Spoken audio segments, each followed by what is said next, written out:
Hello students, कैसे हैं आप? Good morning. तो जैसे अपनी बात हुई थी कल, आज हम लोग क्या करेंगे? एक्टिविटी करेंगे to prove that particles of matter are having some characteristic properties. So follow me. सबसे पहले हम लोग प्रूव करेंगे कि particles of matter are very small.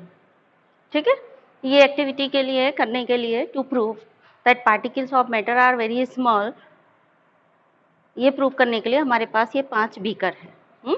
Beaker number 1 2 3 4 5। इसको नाम रख देते हैं इन बीकर का। ये वाला हो गया beaker A, B, C, D and E. ठीक है ना? हमने 5 बीकर ले लिए इस एक्टिविटी के लिए to prove that particles of matter are very small in nature.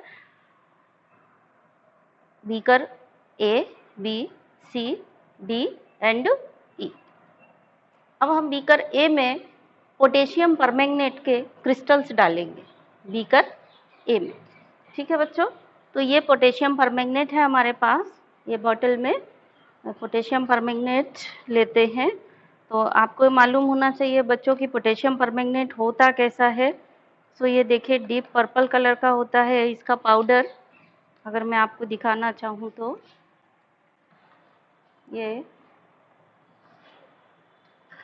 ये पोटेशियम परमैंगनेट है, आपको दिख रहा होगा। ये देखिए, ये एक पाउडर है पोटेशियम परमैंगनेट, इस कलर का होता है। ठीक है, अब हमें क्या करना है, इसके थोड़े से पोटेशियम परमैंगनेट के 4-5 क्रिस्टल लेकर के बीकर नंबर ए में डालना है। ठीक है, कहाँ है हमारा बीकर नंबर ए? ये है हमारा बीकर नंबर ए। तो हम इसके 4-5 क्रिस्टल उस बीकर में डालेंगे। ठीक, पाउडर्ड फॉर्म है ये पोटेशियम परमैंगनेट। देखिए अगेन आपके ये क्रिस्टल्स हैं।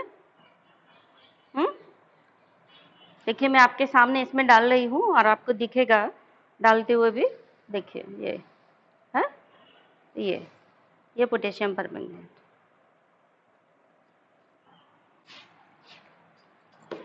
इसके 5 क्रिस्टल में डाल रही हूँ बीकर नंबर ए में। थोड़े से क्रिस्टल ले लिए 5, ये थोड़े से हमने क्रिस्टल ले लिए बीकर नंबर ए में, हमने इनको डाला। ठीक, देखिए पोटेशियम परमैंगनेट को जब हम डालते हैं पानी में तो कौन सा कलर प्रोड्यूस होता है, ये भी आपको याद रखना है। ठीक है, ये डार्क पर्पल कलर के थे, अभी हमने पानी में डाला तो डार्क पिंक या हम कह सकते हैं पर्पल कलर इसमें प्रोड्यूस हुआ पानी में। अब हमने इसको स्टर कर दिया। स्टर कर दिया मतलब चला दिया।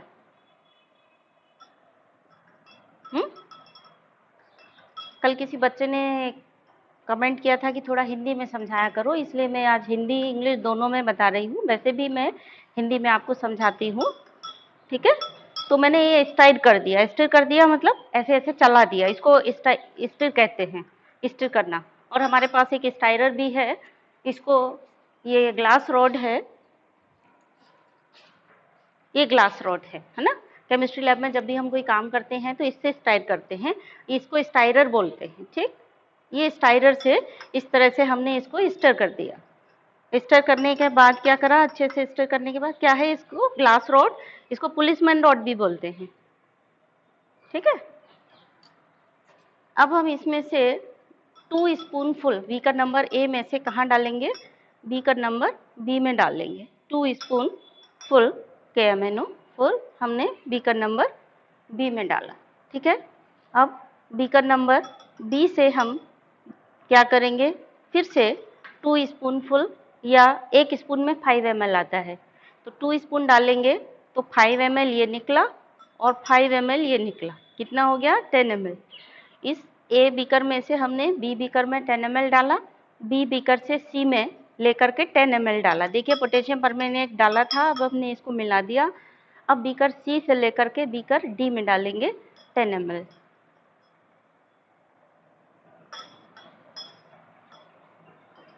ठीक, और बीकर डी से लेकर के बीकर ई में डालेंगे 10 ml। देखिए, ऑब्जर्व करिए क्या ऑब्जर्वेशन आपको दिख रहा है। यहाँ पर देखिए कैसा कलर दिख रहा है आपको, डीप पर्पल दिख रहा है। यहाँ पर कैसा कलर दिख रहा है, बीकर नंबर बी में थोड़ा कम हो गया उससे, सी में और कम हो गया, डी में लगभग डिसअपियर हो गया और ई में कोई कलर नहीं दिख रहा है। जबकि आपने जो यहाँ से पार्टिकल लिए थे, यहाँ पे जब आपने चम्मच भर के, स्पून भर के इसमें डाला था, तो इसमें KMnO4 के पार्टिकल है ना, ये देखिए KMnO4 के पार्टिकल हैं। आपने जब इसमें डाला तो ये पार्टिकल भी इसमें ट्रांसफर हुए थे, ठीक है। इसमें से जब आप इसमें डाल रहे हैं तो इसमें भी ट्रांसफर हो गए पार्टिकल्स। इसमें से आपने इसमें डाला तो इसमें ये पार्टिकल्स ट्रांसफर हुए और इसमें से इसमें डाला तो ये पार्टिकल्स इसमें भी ट्रांसफर हुए। लेकिन इसके बावजूद भी आप देखिए इस बीकर में कोई कलर ही नहीं दिखाई दे रहा, इस बीकर में भी कोई कलर नहीं दिखाई दे रहा, पोटेशियम परमैंगनेट का कोई कलर इसमें नहीं दिख रहा है। बीकर नंबर ए ऑब्जर्वेशन आप क्या कर रहे हैं, ध्यान से देखिए आपको क्या दिख रहा है, आप खुद ऑब्जर्व करिए और बताइए। हाँ, हल्का हो गया कलर, हाँ ठीक है, सही है। यहाँ पे कलर डार्क था, यहाँ हल्का हो गया और हल्का हो गया और हल्का हो गया और हल्का हो गया। अब इसको इंग्लिश में कैसे बोलेंगे हम लोग, the colour of the solution becomes lighter and lighter from beaker A to beaker B and beaker B to C and so on। and so on का मतलब क्या हुआ, ऐसे जितने भी बीकर रखे होंगे, so on का मतलब इसी तरीके से आगे करते चले जाएंगे हम, ये मतलब हुआ। तो कैसे बोलेंगे हम लोग इसको, द ऑब्जर्वेशन हमारा क्या हुआ, बीकर ए से लेकर के जब हमने बीकर बी में ट्रांसफर किया तो कलर हल्का हुआ, बीकर बी से सी में ट्रांसफर किया कलर और हल्का हुआ, सी से डी में और हल्का होता जा रहा है, ठीक है ना। अभी हम इसको इंग्लिश में कैसे, सी से डी मतलब अभी यहाँ 5 बीकर और रखे हों तो भी एंड सो ऑन का मतलब क्या हुआ, मतलब ये हुआ कि इससे इसमें ट्रांसफर करते जाएंगे तो लाइटर लाइटर होता जाएगा, इसका ये मतलब हुआ सो ऑन लिखने का। तो क्या हो गया आपका observation the color of the solution from beaker A to B becomes lighter and beaker B to C becomes lighter and so on। and so on मतलब ऐसा ही lighter होता होता होता चला जाएगा। and in beaker E it does not show color, no color is seen in beaker E। इसमें थोड़ा सा हल्का सा लाइट दिख रहा है डी में। तो ये हो गया आपका ऑब्जर्वेशन। तो इस ऑब्जर्वेशन से क्या समझ में आ रहा है कि particles of matter are very small. जब भी आपने ये चला करके यहाँ से KMnO4 लिया तो इसमें से इसमें आया था, इसमें भी चला करके इसमें लिया तो इसमें आया, इसमें से भी चला करके इसमें लिया तो इसमें आया था, KMnO4 आया जरूर है। KMnO4 यहाँ से यहाँ आया लेकिन दिख नहीं रहा है यहाँ पर। क्यों नहीं दिख रहा है, क्योंकि इसके पार्टिकल्स इतने स्मॉल हैं, they can not be seen with naked eye. So particle of matters, इस एक्टिविटी से हमको क्या समझ में आ रहा है कि particles of matter are very small, they can not be seen by naked eye, ठीक है। तो हम थोड़ा सा ये और आगे की दूसरी एक्टिविटी करने से पहले थोड़ा भगवान जी को याद कर लेते हैं और ये धूप यहाँ पर मैं लाई हूँ, इसको लगाती हूँ, ठीक है। चलिए आप सब भी हमारे साथ मिलकर के भगवान को याद करिए, प्रे करिए गॉड से, कोरोना जल्दी चला जाए, जल्दी ख़त्म हो जाए, स्कूल जल्दी खुल जाए, आप लोग जल्दी स्कूल वापस आ जाएं, है ना। चलिए आप भी प्रे करिए, हम भी प्रे कर रहे हैं। सबको स्कूल आना है ना, जल्दी आना है, हाँ ठीक है। तो चलिए हमने ये इंसेंस स्टिक जला दी, धूप जला दी या इंसेंस स्टिक कहें, तो ये हमने जला करके यहाँ रख देते हैं, चलो ठीक है। इसके बाद हम कोई दूसरी एक्टिविटी करेंगे, इसको हम यहाँ सेट कर देते हैं, ठीक, जल्दी कोरोना ठीक हो जाएगा। अब हम दूसरी एक्टिविटी करते हैं। दूसरी एक्टिविटी, ये एक्टिविटी से हमारा क्या सिद्ध हो गया कि particles of matter are very small. तो कोई भी एक्टिविटी जब भी हम लिखेंगे, अब इसको लिखेंगे कैसे, आप लिखने के लिए, कोई भी एक्टिविटी लिखने के लिए हम कैसे लिखेंगे, ध्यान दीजिए।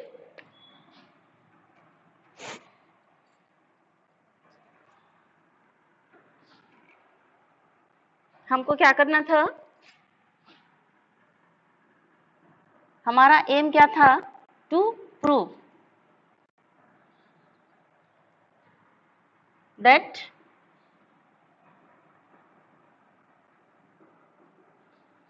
particles of matter are very small. ये हमारा एम था, तो जो हमें प्रूव करना है वो हमारा एम हो गया। अभी इसके बाद हमको क्या चाहिए, एम के बाद हम जो करने जा रहे हैं उसके लिए हमारा रिक्वायरमेंट क्या है, ठीक है। तो ये हमें रिक्वायरमेंट क्या क्या चाहिए, रिक्वायरमेंट हम आपने क्या क्या लिया, ये 5 ट्राइपॉड स्टैंड लिए और मेनली बीकर, है ना। तो ट्राइपॉड स्टैंड, बीकर और ये पुलिसमैन रॉड या स्टाइरर, है ना। पुलिसमैन रॉड या स्टाइरर, और क्या लिया था, KMnO4 लिया था। और KMnO4 को यहाँ डालने के लिए इसमें ये स्पैचुला लिया था। इन सब के नाम भी याद रखिए, आप लेबोरेटरी में आते हैं तो आपको एटलीस्ट इन चीज़ों के नाम पता होने चाहिए। स्पैचुला लिया था, और क्या चाहिए रिक्वायरमेंट में हमको, चाहिए हमको स्पून चाहिए, ये स्पून जिससे हमने इससे इसमें ट्रांसफ़र किया था। सारी चीज़ हमने एक बार सोच ली, इसके बाद हम लिख लेंगे।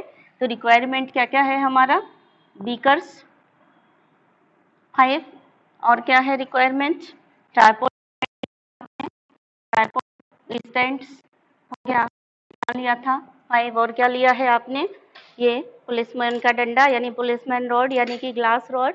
सो पुलिसमैन रॉड, या ग्लास रॉड भी बोल सकते हो, जो मर्जी है। और क्या लिया है आपने, KMnO4 लिया है। बच्चे जब आप लोग लिखते हैं तो ये MN में N बड़ा बनाते हो, ये गलती करते हो। MN में M बड़ा N छोटा है, ये गलती। और सब लोग कैसे लिखते हैं KMnO4 को, बच्चे 9th में ऐसे लिखते हैं, या तो ऐसे लिखेंगे या फिर ऐसा लिखते हैं, ऐसा वो एकदम छोटा सा बना देंगे। देखिए आप ध्यान से लिखते समय ये ध्यान देना है आपको, फॉर्मूले में लिखते समय गलती नहीं करना है, क्योंकि जब आप फॉर्मूला गलत लिख रहे हैं तो केमिस्ट्री पढ़ने का कोई मतलब नहीं रह जाता है ना।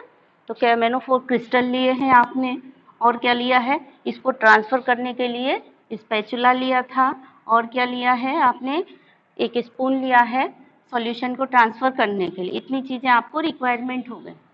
एक एक्टिविटी मैं बता रही हूँ, बाकी आप अपने से लिखेंगे, है ना। दूसरा, अब रिक्वायरमेंट हो गया, अब हमने क्या किया, कुछ काम किया था, क्या किया था, वो प्रोसीजर हो गया। सबसे पहले हमने क्या किया था, टेक 5 बीकर, 5 बीकर लिए थे, वही पॉइंट नंबर 1 में लिख दिया प्रोसीजर में। प्रोसीजर मतलब मेथड, हमने क्या किया, मेथड, किस मेथड से हम ये प्रूव कर रहे हैं, तो वो मेथड को ही हम पॉइंट वाइज लिखेंगे। तो सबसे पहला हमने क्या किया था, 5 बीकर लिए थे, तो फर्स्ट पॉइंट हो गया टेक 5 बीकर्स। सेकेंड पॉइंट क्या हो गया, fill these beaker with 100 ml of water. देखिए आप बीकर में यहाँ निशान लग रहे हैं 50 ml से, तो ये 100 ml पर सारे बीकर में भरा हुआ है, 100 ml तक भरा हुआ है। तो in each beaker take 100 ml of water. Third point क्या हो गया, 100 ml ऑफ वाटर लेने के बाद आपने क्या किया, यहाँ सर KMnO4 के क्रिस्टल ट्रांसफ़र किए 5-7 क्रिस्टल बीकर ए में। तो यहाँ पे फर्स्ट पॉइंट आप क्या लिखेंगे, take 5 beaker named A, B, C, D and E। आपने A, B, C, D, E 5 beaker लिए। सेकंड क्या किया था, 100 ml वाटर लिया था सब में। देन थर्ड क्या किया, transfer KMnO4 crystals in each beaker, ठीक है। देन क्या किया, fourth, mix with stirrer in beaker A. Then क्या किया, स्टाइरर के बाद मिक्स करने के बाद ट्रांसफ़र, ये क्या किया था आपने, स्पून से ऐसे लेकर के ऐसे ट्रांसफ़र किया था। तो क्या किया है, transfer 10 ml KMnO4 solution from beaker A to B and then 10 ml from beaker B to C and so on. And so on का मतलब C से D में डाला 10 ml और D से E में डाला 10 ml। ये पूरी कहानी लिखने की ज़रूरत है नहीं है, अब सीधा लिख दिया हमने एंड सो ऑन। क्लियर हो गई बात। तो नेक्स्ट स्टेप क्या किया था आपने, वो हो गया, बीकर लिया, 100 ml पानी लिया, उसके बाद क्या किया था, 100 ml पानी के बाद KMnO4 के क्रिस्टल लिए। KMnO4 क्रिस्टल लेने के बाद इसमें स्टायर किया, और फिर इसके बाद क्या किया हमने, 10 ml ट्रांसफ़र किया from beaker A to B, B to C and so on, ठीक है ना।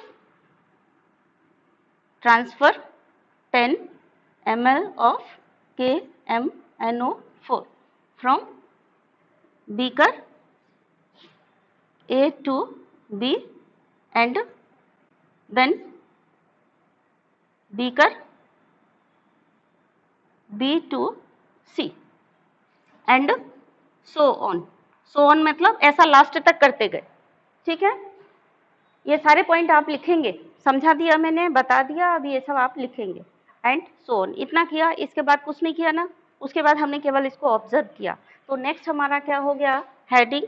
नेक्स्ट हेडिंग हो गया हमारा ऑब्जर्वेशन। जब भी कोई एक्टिविटी लिखेंगे तो इन्हीं हेडिंग्स में लिखेंगे, आगे किसी एक्टिविटी में मैं आपको लिख करके नहीं बताऊंगी। आज जितनी भी एक्टिविटीज आप कर रहे हैं वो सब आपको करके लाना है, लिख करके कॉपी में, फेयर कॉपी में आपको लिखना है आज ही, है ना, देखने के बाद में। तो नेक्स्ट क्या हो गया, अभी हमारा एक्टिविटी तो बंद हो गया, अब हम क्या कर रहे हैं, ऑब्जर्वेशन कर रहे हैं। तो नेक्स्ट स्टेप हो गया ऑब्जर्वेशन। आपने क्या ऑब्जर्व किया वही लिख दीजिए।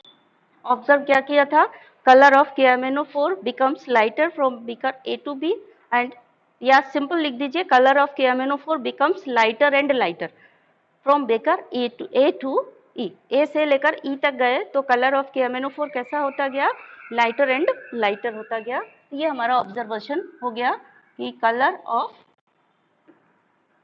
KMnO4 becomes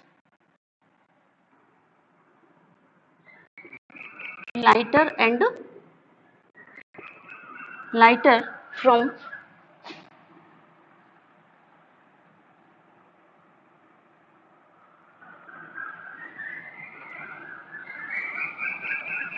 beaker E। ए से लेकर के ई तक लाइटर होता गया। तो इससे आपने इन्फरेंस क्या निकाला,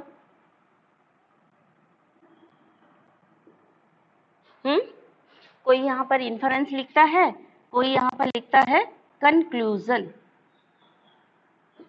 कोई कोई रिजल्ट भी लिख देता है, but inference and conclusion are better words.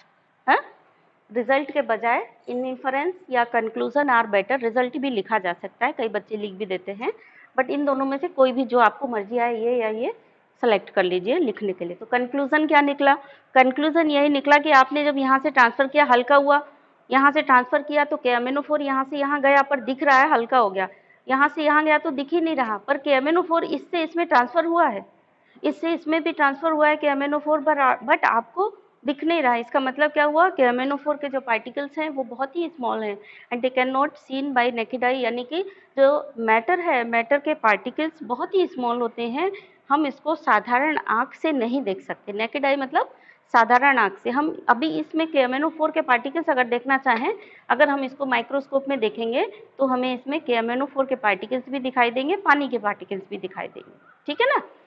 तो ऑब्जर्वेशन यानी इन्फरेंस क्या हो गया, जो आपका एम था वही इन्फरेंस आ गया। Particles of matter are very small, they are so small that they can't be seen by naked eye, ठीक है। अब हमारी दूसरी एक्टिविटी कि particle of matter have space, इसको हमें अब प्रूव करना है। तो इसके लिए हम 2 बीकर ले रहे हैं और उसमें पानी ले रहे हैं। ये एक्टिविटी हो गई है तो हम इसके बीकर को हटा करके यहाँ सुरक्षित रखे दे रहे हैं, जिससे गिर करके ये टूटे नहीं,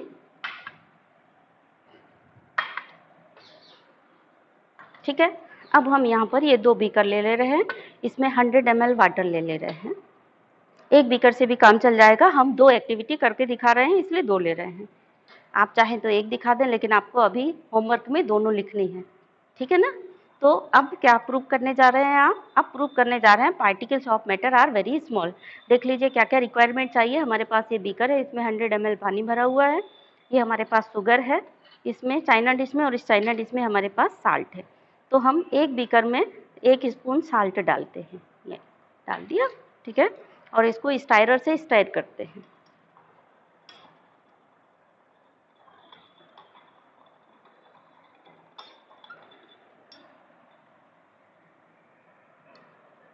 देखिए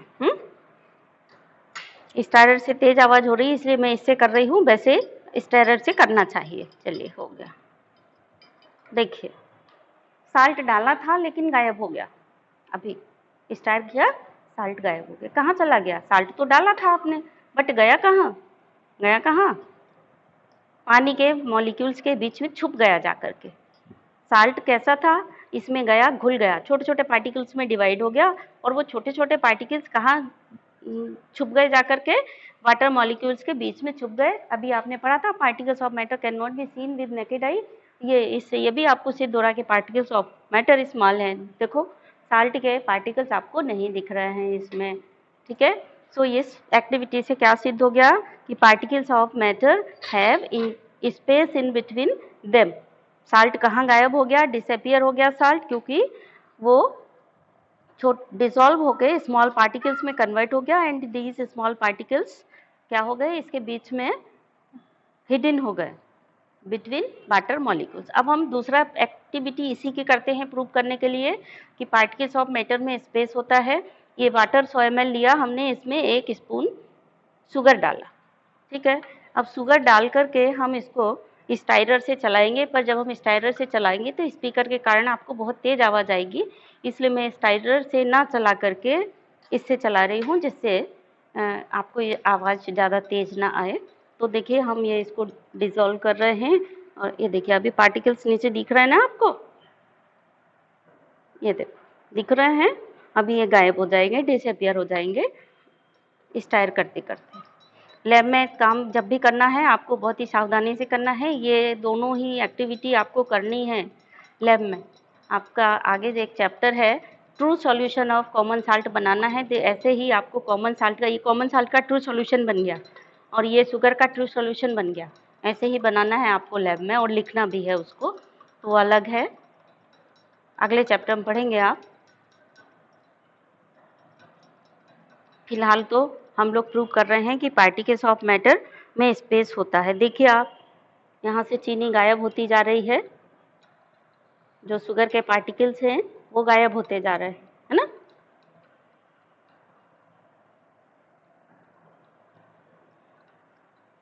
ये लो तो गायब हो गए। 2 पार्टिकल अभी बचे हुए हैं, ये भी डिसअपियर होने वाले हैं, गायब होने वाले, है ना।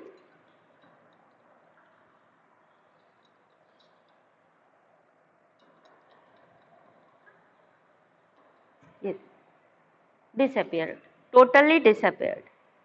शुगर तो डाली थी but particles are disappear. Particles कहाँ चले गए? पार्टिकल्स डिसॉल्व होके small and small and small, very small हो गए। वेरी स्मॉल होने के बाद they find space between the water molecules. उन्होंने क्या किया है? वाटर मॉलिक्यूल्स के बीच के स्पेस में चले गए हैं, इसीलिए हमको दिखाई नहीं दे रहे हैं। तो इन दोनों एक्टिविटी से हमको क्या सिद्ध हो रहा है कि particles of matter are very small in nature. तो ये एक्टिविटी आपको कॉपी में लिखनी है, to prove that particle of matter are very small. आपका क्वेश्चन हो गया, बिल्कुल मैंने बता दी, इतनी ही हेडिंग्स में लिखना है, बिल्कुल सेम ऐसे ही लिखना है कि क्या क्या रिक्वायरमेंट चाहिए, फिर आपने क्या किया, स्टेप वाइज लिखिए प्रोसीजर में। बीकर लिया नंबर 1, नंबर 2 क्या किया? 100 ml पानी लिया दोनों बीकर में। नंबर 3 क्या किया? बीकर में साल्ट सॉल्यूशन घोला, दूसरे बीकर में शुगर घोला। देन ऑब्जर्वेशन, अगला हेडिंग में ऑब्जर्वेशन क्या हुआ? दोनों ही डिसॉल्व होकर डिसअपियर हो गए पानी में, कहाँ चले गए? तो देन नेक्स्ट हो गया इन्फरेंस या कंक्लूजन। कंक्लूजन आपने क्या निकाल लिया कि particles of matter are very small in sorry particles of matter has space in between them. और इससे ये भी सिद्ध हो रहा है कि बहुत स्मॉल है, क्योंकि बड़े बड़े दाने थे वो घुल करके स्मॉल हो गए। तो particles of matter has intermolecular space between them. ये सिद्ध करने के लिए जो आपको क्वेश्चन है वो लिखना है। तो कल का आपका क्वेश्चन हो गया होमवर्क का, to write an activity to prove that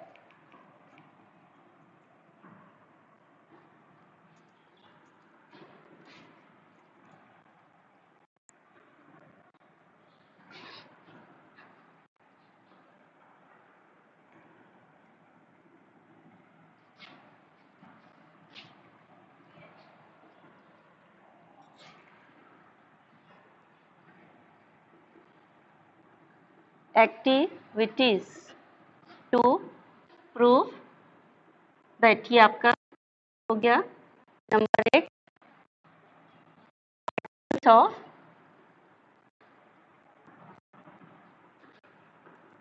matter are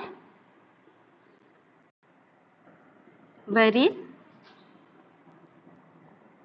small. और नंबर 2 हो गया B, particles of matter have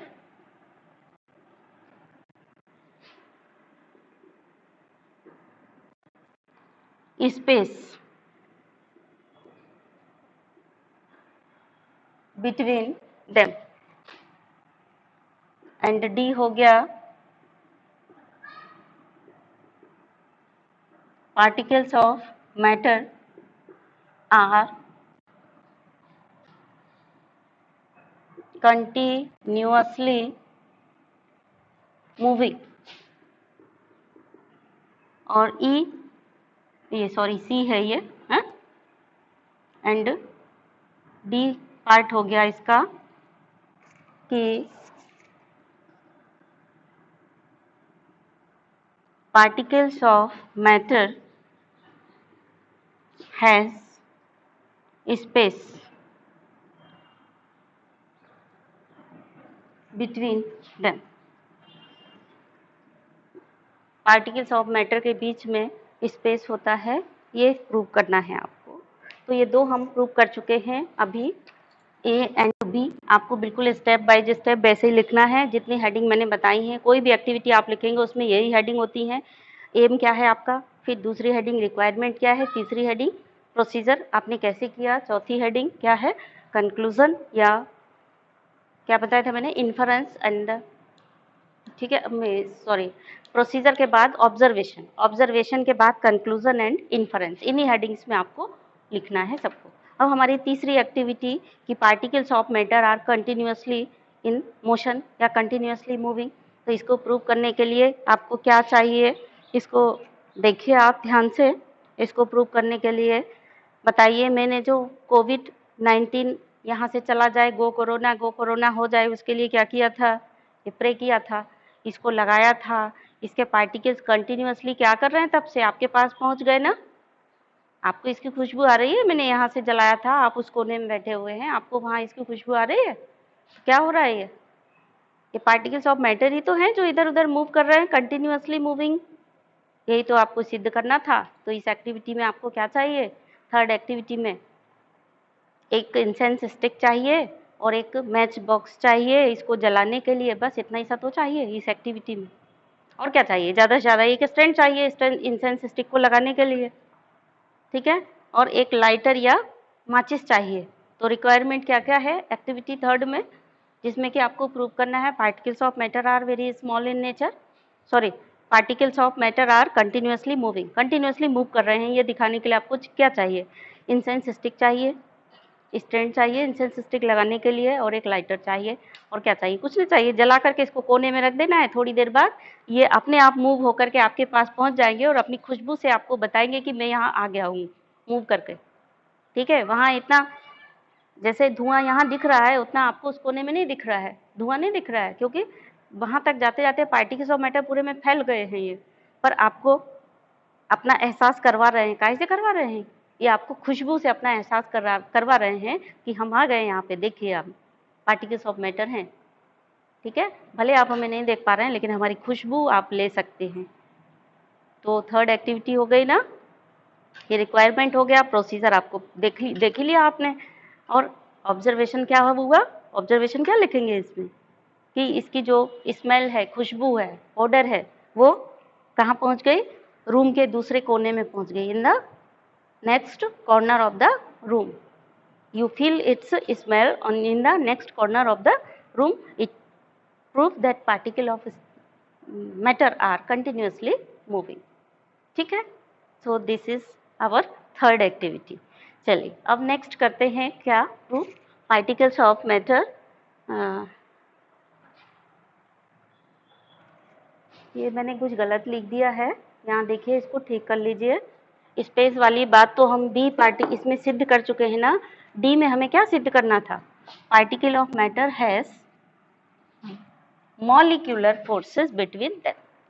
Has particle of matter have intermolecular force of attraction between them. बच्चे करेक्ट कर लिया आप लोगों ने भी। डी पार्ट में क्या है, particles of matter have intermolecular force of attraction between them, उनके बीच में इंटरमॉलिक्यूलर फोर्स ऑफ अट्रैक्शन होता है, ये सिद्ध करना है आपको। ठीक है, तो ये सिद्ध करने के लिए आपको क्या चाहिए, ये सिद्ध करने के लिए चाहिए है आपको एक चौक चाहिए, ये है हमारे पास, एक आयरन नेल चाहिए, ये भी है हमारे पास, और एक रबर चाहिए, वो भी है हमारे पास, है ना। ये इन चीज़ों से हम सिद्ध करेंगे कि इनके अंदर पार्टिकल्स ऑफ मैटर के अंदर क्या होता है, इंटरमॉलिक्यूलर फोर्सेस होते हैं। तो देखिए हम सबसे पहले इसको उठाते हैं और इसको तोड़ने की कोशिश करते हैं, आयरन नेल को। आप भी कोशिश करना घर में, देखिए आपसे आयरन नेल टूटती है नहीं टूटती है, ऐसे करके तोड़ने की कोशिश करना है। नहीं टूटी तो फिर ऐसा करना, इसको काट डालना, ऐसे कैंची लेना और इसको काटने की कोशिश करना, इसके टुकड़े। ठीक है, आज ही करना है ये काम, काटने की कोशिश करना। नहीं कटी, नहीं कटेगी, मेरे से तो नहीं कट रही है, देखो शायद तुमसे कट जाए, है ना। और चलो नहीं कट रही, एक काम करते, इसको हथौड़े से पीट पीट करके तोड़ने की कोशिश करना। ठीक है, अगर टूट जाए तो बताना। मेरे से तो नहीं टूटी, मैंने बहुत कोशिश की थी आज कि ये पीट पीट कर इसको तोड़ दूँ, आपको दिखाऊंगी तोड़ करके, बट नहीं टूटी। ठीक है, तो इसको मैंने हैमर किया तब भी नहीं टूटी, इसकी कटिंग की तब भी नहीं टूटी, इसको ऐसे फोर्स लगाया तब भी नहीं टूट रहा है ये। तो ये क्यों नहीं टूट रहा है, क्योंकि इसके अंदर स्ट्रॉन्ग फोर्स ऑफ अट्रैक्शन है, इसलिए ये टूट नहीं रहा है। ठीक है, ये देखिए चौक है, चौक टूट तो जाएगी, ऐसे फोर्स लगाएंगे तो टूट गई, लेकिन एकदम सब कुछ अलग अलग नहीं हुआ, कट भी गया ये, लेकिन सारे पार्टिकल्स अलग नहीं हुए, जहाँ से हमने फोर्स लगाया वहीं से टूट गया, बाकी पार्टिकल सब ऐसे हैं, बिखर नहीं गए टूट करके। ठीक है, तो इसमें फोर्स ऑफ अट्रैक्शन है, यानी लेकिन इससे कम है, इसमें सबसे ज़्यादा फोर्स ऑफ अट्रैक्शन था, क्योंकि आपने हैमरिंग करा तब भी नहीं टूटा, ऐसे तोड़ा तब भी नहीं टूटा, कैंची से काटा तब भी नहीं, यानी इसमें बहुत ही स्ट्रॉन्ग फोर्स ऑफ अट्रैक्शन है। स्ट्रॉन्ग फोर्स ऑफ अट्रैक्शन इसमें भी है, लेकिन इससे कम है, इससे कम है। ठीक है ना, अभी इसको अपन कैंची से काटने की कोशिश करते हैं, तो कैंची से तो नहीं कट रहा है बेटा, कटा थोड़ा ताकत लगा के कट रहा है ना। तो ये तो कैंची से कट ही नहीं रहा था, इसको बहुत थोड़ा सा फोर्स लगा करके कटा। ठीक, तो इसमें इंटरमॉलिक्यूलर फोर्सेस हैं, बट इससे कम है, आयरन नेल से कम है? लेकिन है, क्योंकि काटा या अपन ने तोड़ा तो इसके टुकड़े टुकड़े ऐसे नहीं हो गए, पूरा छोटे छोटे स्मॉल पाउडर होके बिखर गया हो, टुकड़े ऐसे आ गए हैं, इसका मतलब इसके ये मॉलिक्यूल्स बंधे बंधे रहे, सब अलग नहीं हुए, मतलब इनमें इंटरमॉलिक्यूलर फोर्स ऑफ अट्रैक्शन है। अब हम देखते हैं रबर की। रबर ये है, जब हम फोर्स ऐसे लगाते हैं, इस पर अप्लाई करते, खिंच जाती है, फिर हम इसको छोड़ देते हैं तो अपने आप फिर से वापस अपनी शेप में आ जा रही है। इसका मतलब क्या हुआ, जब हमने ये फोर्स लगाया ऐसा हो गया, देखो खिंच गई, अब हमने छोड़ दिया, एकदम ऐसे मत छोड़ देने, वहाँ से जाके यहाँ लगेगी आपको हाथ में, आप घर में जब एक्सपेरिमेंट करेंगे तो यहाँ ले जाके एकदम मत छोड़ना, ऐसे करके छोड़ दिया ना आपने तो यहाँ सीधा जाके बहुत तेज लगेगा आपको, ऐसे ले गए आप, फिर धीरे धीरे ले जाना है, ऐसे नहीं तो वहाँ पर ले गए और ऐसे करके और ऐसे छोड़ दिया तो गोली की तरह यहाँ आके लगेगी। तो ये क्या कर रहा है, देखिए खिंच गया, और जब हमने फोर्स उधर की तरफ खींचना बंद कर दिया, फोर्स कम कर दिया, बिल्कुल नेगलाइज कर दिया, तो वापस अपनी शेप में आ गया। क्यों अपनी शेप में वापस आ गया, क्योंकि इसके मॉलिक्यूल्स के बीच में इंटरमॉलिक्यूलर फोर्स है, इसलिए, यानी इसमें इंटरमॉलिक्यूलर फोर्स है, इसलिए वापस इसने अपनी शेप को रीगेन कर लिया। अब हम अगर इसको काटना चाहें तो देखिए फटाफट कैंची से कट जाएगा, जबकि कैंची से आयरन नेल बिल्कुल नहीं कटी थी और चौक थोड़ा प्रेशर लगा के कटी थी, और इसको देखिए ये फटाफट कट गया, देखो ये कट गया। इसका मतलब क्या हुआ, इसमें फोर्स ऑफ अट्रैक्शन है। अब अगर पूछा जाए सबसे ज़्यादा किस में है, तो सबसे ज़्यादा फोर्स ऑफ अट्रैक्शन होता है आयरन नेल में, उसके बाद किस में हुआ, चौक में हुआ, और उसके बाद किस में हुआ, रबर में हुआ। तो एक और आप लिख दीजिए इंटरमॉलिक्यूलर फोर्सेस। यही एक्टिविटी जो है ये भी प्रूव करती है कि फोर्स ऑफ अट्रैक्शन हाईएस्ट होते हैं आयरन नेल में, फिर चौक में और फिर रबर में। तो एक और एक्टिविटी हो गई क्या, activity to prove that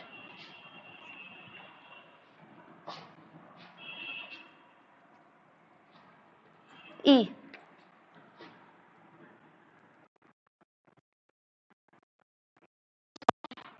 attraction are highest in iron nail, ठीक है, या फिर ऐसे कि आयरन नेल सबसे ज्यादा, फिर चौक एंड देन रबर। या तो ये हो गया हाईएस्ट इन आयरन नेल, या फिर ये हो गया आर इन फॉलोइंग ऑर्डर। जैसे भी आपको क्वेश्चन लिखना है वैसे लिख लीजिए, या तो लिखिए particles of matter are in following order और ये ऑर्डर लिख लीजिए, या फिर ये लिख लीजिए force of attraction are highest in iron nail. इसके बजाय ऐसे लिखिए force of attraction are in following order iron nail, chalk and rubber. ये क्वेश्चन ठीक है, ऐसे लिखिए। है prove an activity, give an activity to prove that give an activity to prove that force of attraction are in following order। ये question है ई, समझ गए ना? क्वेश्चन ही क्या हो गया ऐसे, force of attraction are in following order, iron nail highest, फिर चौक एंड देन रबर। ठीक है बच्चों, आज के लिए इतना काफी है। कल हम लोग फिर मिलेंगे, कुछ नया सीखेंगे। ठीक है, हंसते रहिए और कोविड-19 को भगाते रहिए। ठीक है, जिससे हमारे स्कूल जल्दी खुले और हम लोग जल्दी मिलें।